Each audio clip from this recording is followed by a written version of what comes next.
funding this work and for inviting us to share some of what we learned. Thank you to you all to come and learn and hear about what we did and what we accomplished.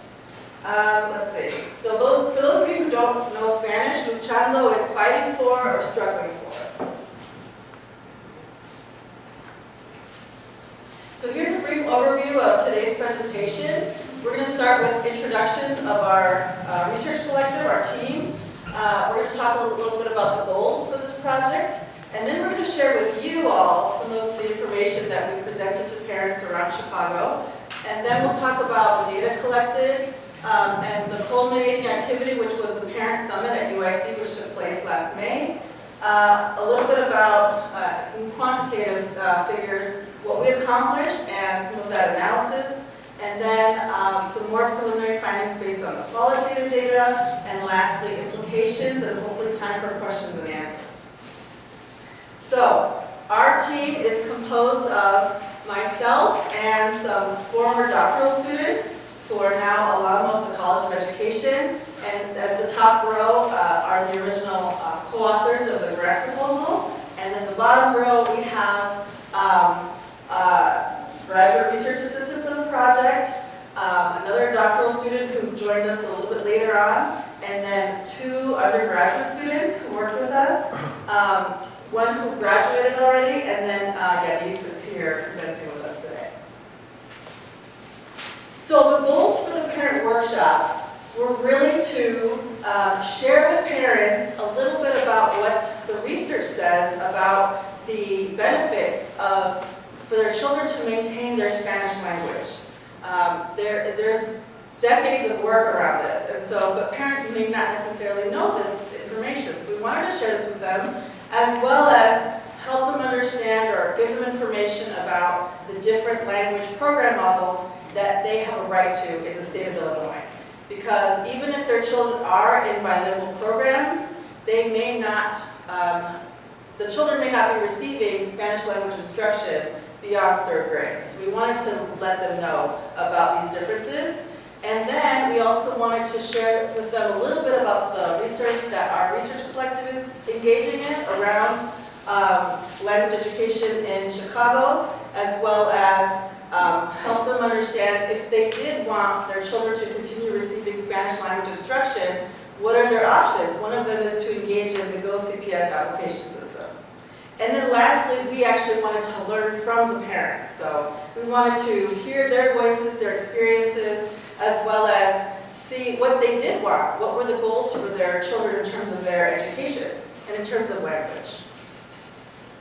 So I'm going to share with you some of the slides that we shared with the parents, just so that you know what we talked to them about. The first thing we wanted to share with them is that bilingual education is something that parents before them and families before them have fought for in this country. So it's something that has become a right, but it has been through lucha, through struggle. And we actually, Ramona and I wrote a chapter talking about the history of dual language bilingual education here in Chicago, which is in the book Dignity Affirming Education, Cultivating the Somebodyness of Students and Educators from Teachers College Press. The other thing that we wanted to make sure to impress upon parents is that, unfortunately, the research also documents that heritage languages do get lost over just a few generations. So unfortunately, this is what the research bears out, that it's pretty likely that their descendants will not be speaking that first language, but there's something that they can do about it. However, a caveat, it's not just on them, right? We can't just keep blaming parents if the children do not speak that first language. Because really, it's about our society. It should be our collective responsibility, and schools, as a public good, do a lot in order to either retain the language or just let it dissipate. So this is something we wanted to make sure that they understood. So what does the law say? The law in Illinois, in terms of language education, is focused on Educational Code Article 14C in Rules Part 228. And so there are 2 types of language program models. that students who do not speak English as a native language can participate in. But they're really confusing, the names. They both start with transitional. It's either transitional program of instruction or transitional bilingual education. And I'll explain in the next slide the difference between these two programs. But those are the two programs enshrined in the law, and the other option, the dual language program, it also exists in Illinois and across the country, and they're increasing across the country and across Illinois, but they are not in the law, so they're not required. Okay, so here's the difference between these programs. And hopefully the colors help you understand that both TPI and TVE, they are both offering modification or instruction in the primary language, but for a limited amount of time. So for both of these programs, the goal is really to transition students into English, ultimately. That's what they do. Only the dual language program models continue to instruct in the first language of the children, as well as add English and teach them English. So there is a huge ideological difference amongst these programs. Finally, what we also wanted to share with parents, and there's myriad benefits to maintaining the first language and really increasing that bilingualism, the proficiency of both languages. And so there's all of these different types of benefits that children can maintain, but really, I think the most important for families, for parents, is the last slide, or the last grouping of benefits, which is that it really strengthens family ties and really promotes cultural heritage.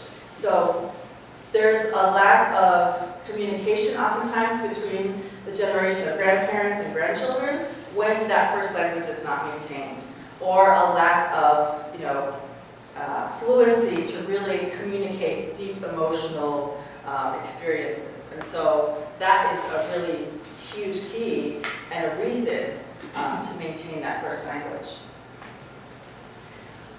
An additional thing that we shared with the parents is some of the research that, again, our research collective has done. And so with this slide, and you can read about it in more depth in the Bilingual Research Journal, but basically in Chicago, the green dots represent dual language programs. And then the pink is the population of Latinx folks, and the white, or the blue color is the population of white Americans. So you can kind of see that even though dual language programs are kind of spread around Chicagoland, you can see that there's more green dots on the north side than on the south side. And you can see where there are no dual language programs at all, including the far north area and the far south area, which is significant because the first Mexican community it really started in the far south area here in Chicago. So, and the second figure shows, the pie graph shows that even though there's such a huge number of Latinx students in CPS, the percentage of students who are benefiting from these programs is pretty minuscule in comparison to the amount of students that could be benefiting from these programs. Okay, so if you're a parent and you want to enroll your child in a dual language program, but there isn't one in your neighborhood school, then what you have to do is you have to go to this online GoCPS application system. You can't go to CPS in person in the office, but who's going to do that really, right? So you can go here, and if any of you are familiar with the selective enrollment system, it's something akin to that. You have to enter your information, you have to say this is the school that you want your child to enroll in. And so if you don't want to go through that process, the only other options then are for you to move closer to a school that has a dual language program, or to advocate for it in your neighborhood school. But you would have to have the foresight, okay, my child is going to enroll in the school, in a year, so I have to go and advocate for this program now. So it all becomes very complicated. Any option is complicated. So all of that that was information that we shared with parents at the workshops, but the culminating activity was the Parent Summit. We invited all the parents that we engaged with to come to USC in May of last year, and we had an all-day conference.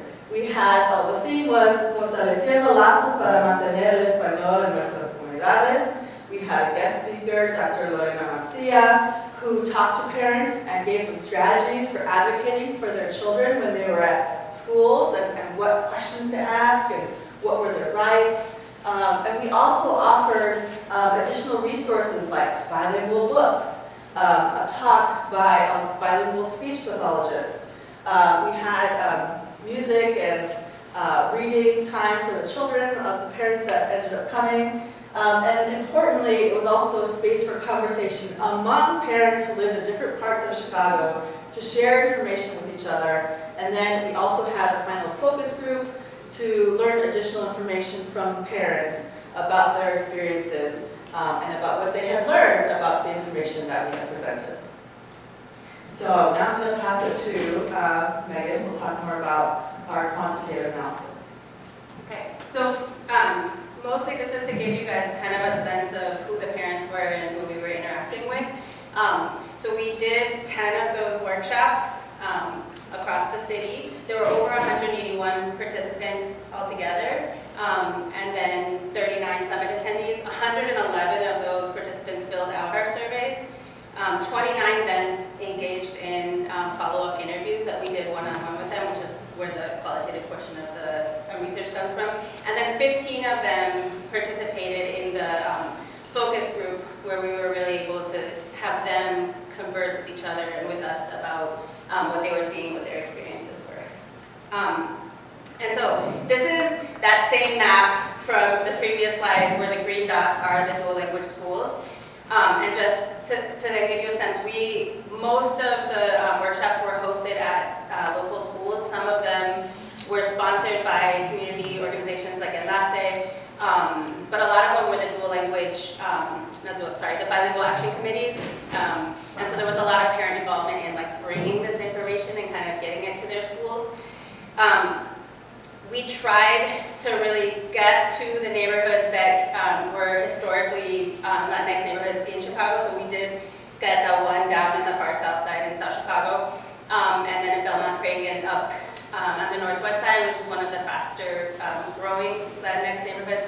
And then a lot of Little Village and Back of the Yards. And Back of the Yards, again, is another one that has a really quickly increasing population of Latinx families.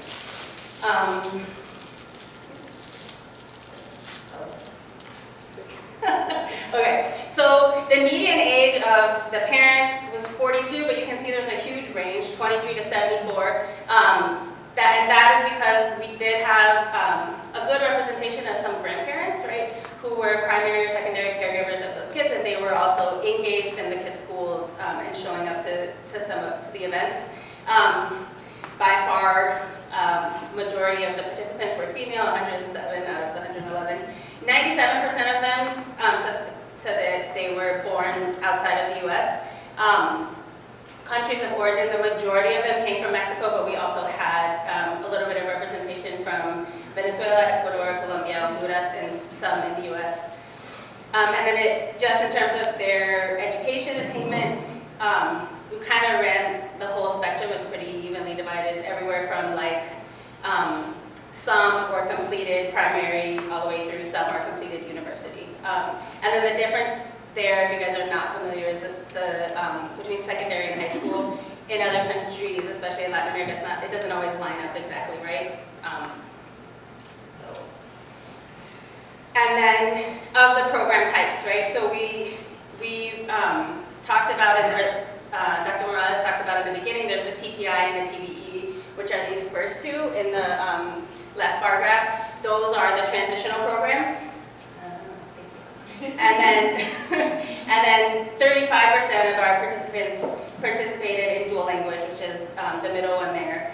I think what's really significant about this data in particular is that 12% of the people who were unsure, and this is after they engaged with us and talked through the different program models, and probably one way to interpret that would be that even knowing what the different models are, they're not sure what services their children are getting in school, and so it's hard for them then to identify. They're just not really sure what it is that their kids are participating in.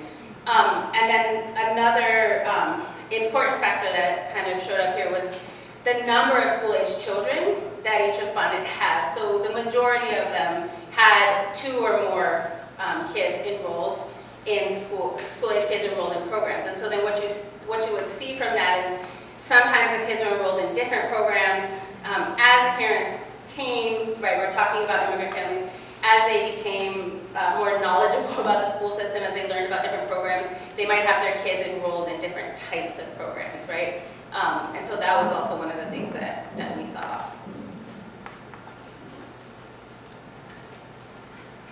Alright everyone, so now Yaniz and I are going to talk to you about some of the preliminary qualitative analysis from the 29 interviews and the focus group that we led at the summit.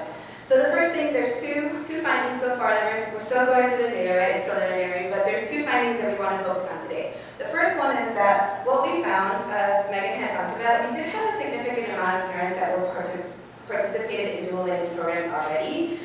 So what we found from those students was that there was a very active parent engagement and agency within those dual language programs.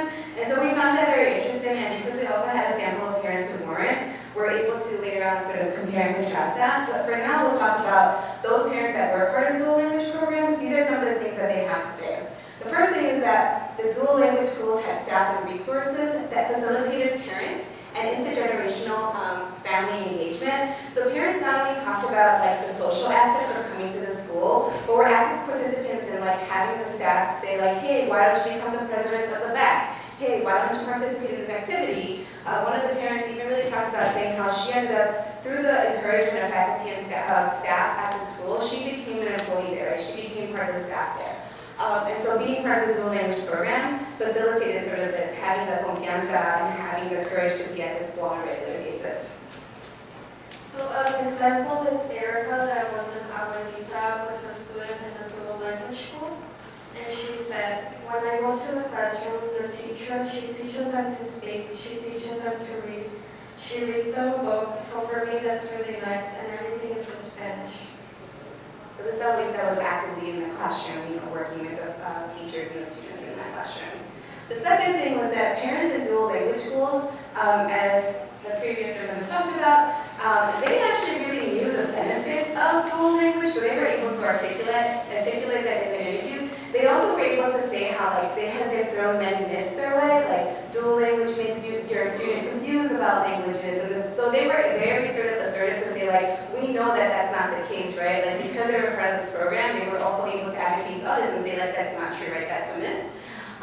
Also, they were aware of all the other sort of resources like the bilingual, like the seal of biliteracy, which is something that Illinois is rolling out more and more. They were able to talk about it, where parents that weren't part of the dual language programs really didn't have that kind of vocabulary to say.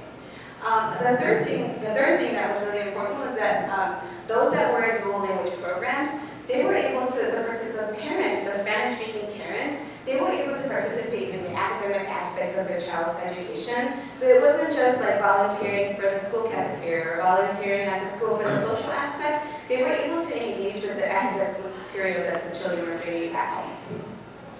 Like it said, a mother said, I can even help them with their homework because they are not in English. All their homework is in Spanish.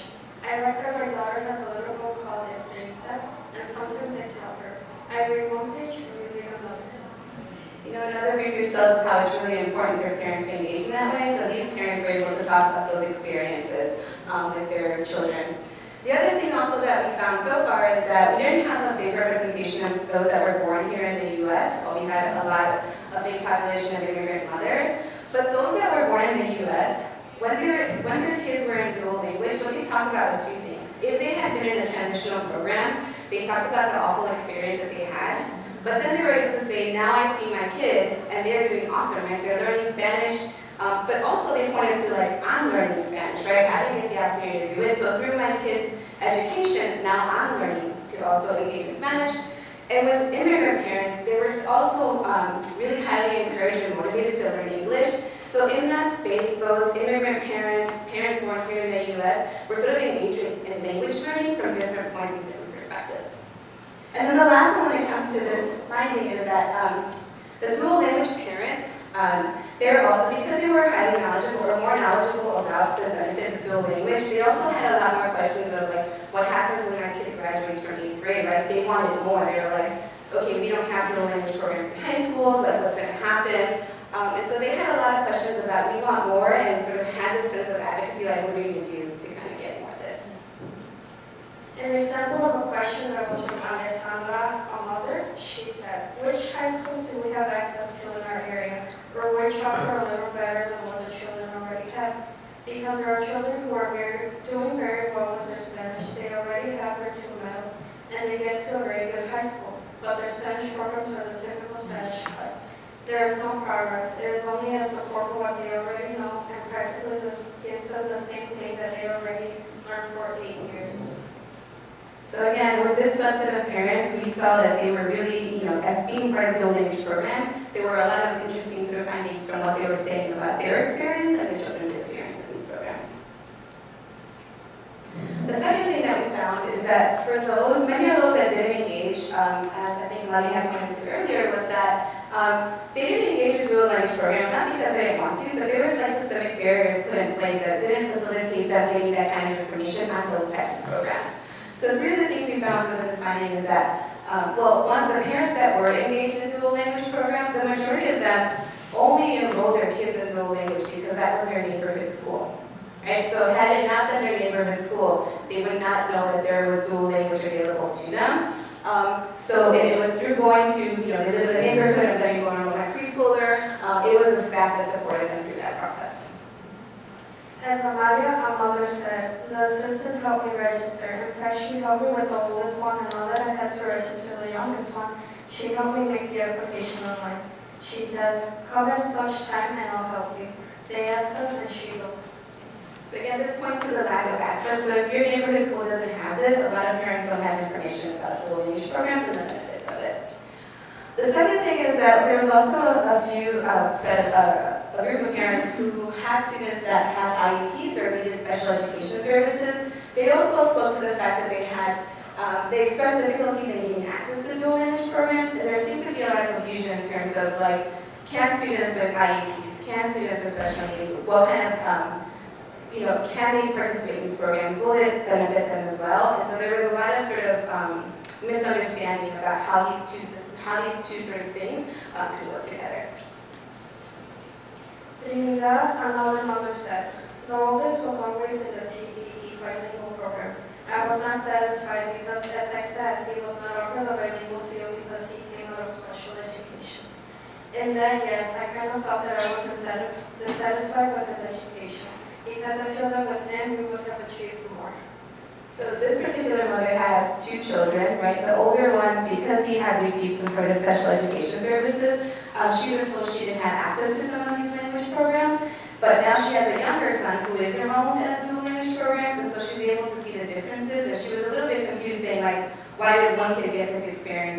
Was it because he was part of a special education, had an IEP or something like that? So there was a few other parents who talked about this also being, or just questions that we have about these 2 different types of programs.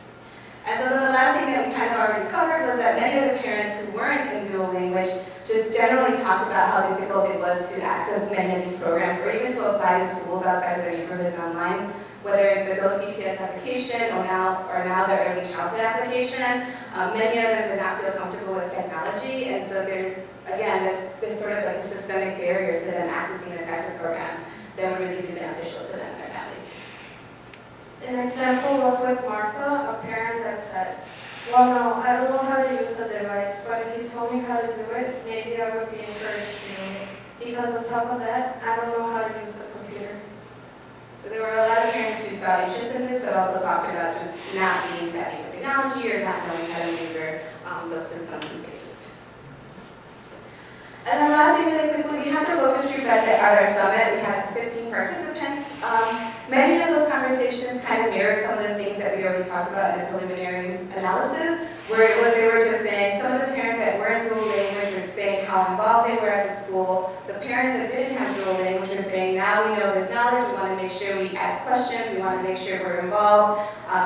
Came away from there with an action plan to say we are motivated to do something about their children's language education. And then the second thing too within that was just how much advocacy they have to do for themselves, particularly with parents that have students with IEPs or are in special ed. The amount of advocacy that it takes and sort of being encouraging to each other to say that you can do it, you have to speak up, you have to ask questions. So those are some of the things that between the parents, again, there were some that were part of dual language programs, but also some that had not access to it. So those are generally some of the things that they talked about in focus groups. And also just, a lot of them were also saying things like, now we have all this information, we have to make sure we do something with it.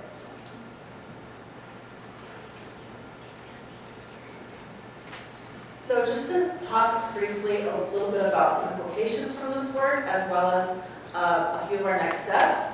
So our analyses did show that since parents with children in dual language programs are knowledgeable about the language program model, they understand the difference, and they're engaged at the school, we think that all parents should be knowledgeable about their language program model at the school where their children are. So it shouldn't matter whether your child is at a TPI, TBE, DL. Schools should be talking about and engaging parents around what their expectations can be. If the primary language instruction will end after 3rd grade, okay, but let parents know, because a lot of parents are confused about that. Like, my child is in a bilingual program, but they're actually receiving, all English now, or they're receiving homework only in English, and they didn't really understand why. Another implication is that parents who did not seek out DL programs but were pleased with their children's retention of Spanish and their continued development of that academic level Spanish. So they were reading, for example, and writing at 6th grade Spanish. They were pleased with that, but then they were questioning, what were the options at the high school level. So there needs to be more alignment across elementary and high school levels, despite the selective enrollment process. So in other words, there should be guidance around, okay, so your child has gone through dual language, maybe K-8, here's some options for you so that your child can continue developing that Spanish. Maybe they're taking Spanish AP classes from freshman year because that's the level of Spanish that they've already developed. And then finally, we do plan to host a few sessions this semester to do some member checking with parents and basically report back. This is what we've learned from you. These are some things that we've learned across Chicago from other parents, and just to give them that information and to tell them, these are some things that you might want to advocate for in your local school areas. Especially some of the things that they were telling us, right? These are the things that we want, so collectively, what can we do with this information? And then just the photos are some of the shirts that we created to wear at our parent summit when we hosted it here at USC.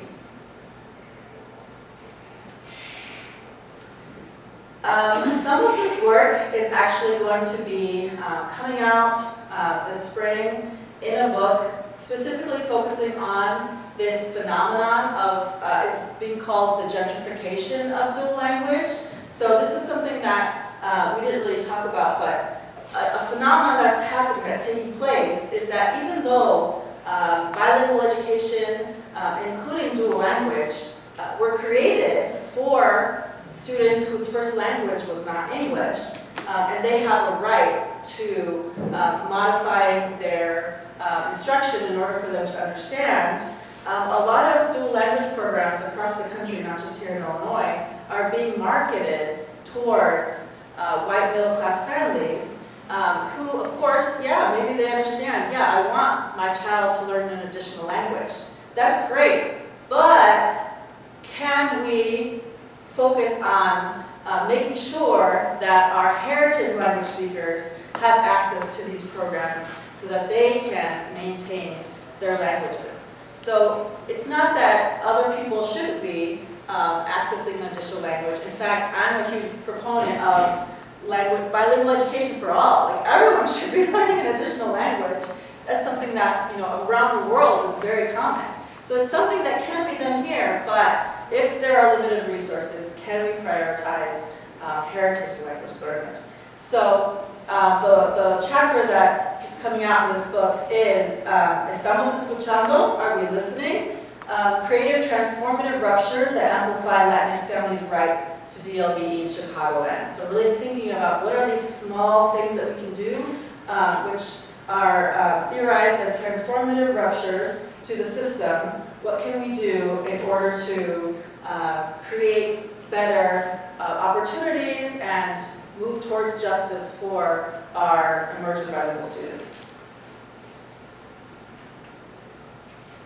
And that concludes our presentation. Thank you so much. We're happy to answer any questions.